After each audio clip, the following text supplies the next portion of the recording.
Metamorphosis. It's when the form or nature of a thing or person changes into something entirely different. A transformation, a transmutation, or an alteration. Metamorphosis can be voluntary or it can be involuntary. Well, today I'm here to talk about my very involuntary metamorphosis.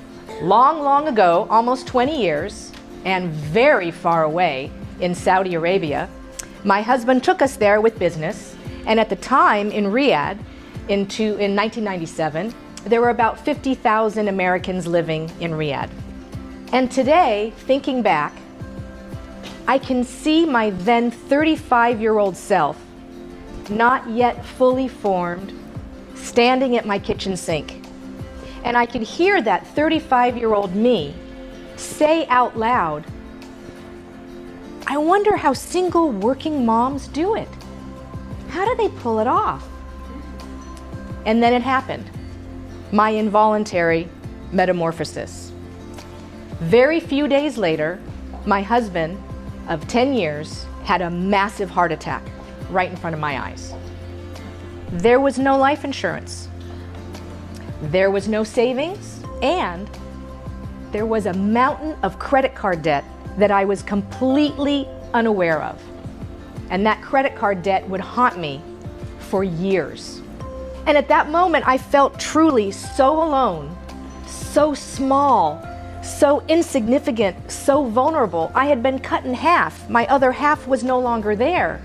And I was really frightened and afraid and very much alone.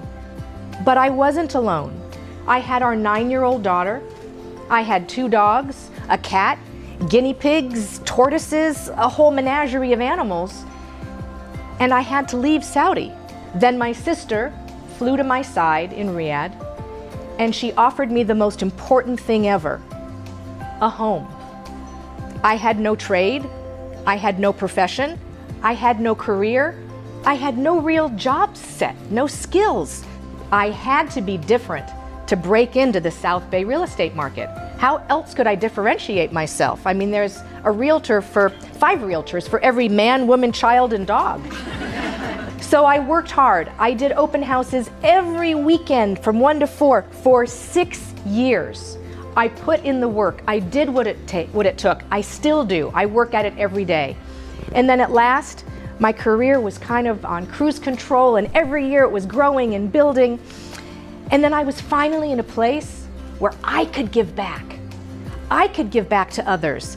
I could finally give back what people had given to me. And so I joined Rotary. I gave to lots of different charities. I became a mentor. I took on interns. I relished every opportunity I could find to give back. And that was so rewarding.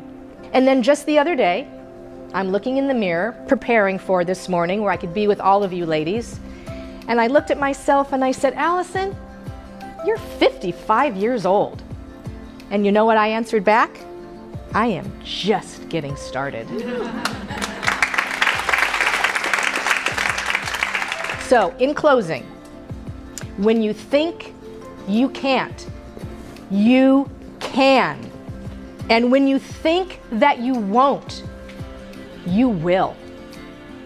And it is never, ever, ever, ever, ever over until you decide that it's over. Thank you.